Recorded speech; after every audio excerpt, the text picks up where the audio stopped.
ایسا نہیں ہے کہ جس کے پر اتنے بڑے ہوں کہ ایک پر مشرق میں ہو اور ایک پر مغرب میں ہو، لیکن اللہ کا ایک بنایا ہوا خاص ایسا فرشتہ ہے جس کے بارے میں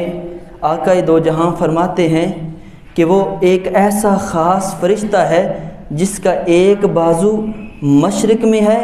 دوسرا بازو مغرب میں ہے۔ جب کوئی بندہ محبت سے مجھ پر درود بھیجتا ہے تو وہ فرشتہ جس کا ایک بازو مشرق میں ہے ایک مغرب میں ہے، وہ پانی میں غوطہ لگاتا ہے، غوطہ لگانے کے بعد پھر اپنے پروں کو جھاڑتا ہے، اس کے پروں سے پانی کے جتنے قطرے زمین پر گرتے ہیں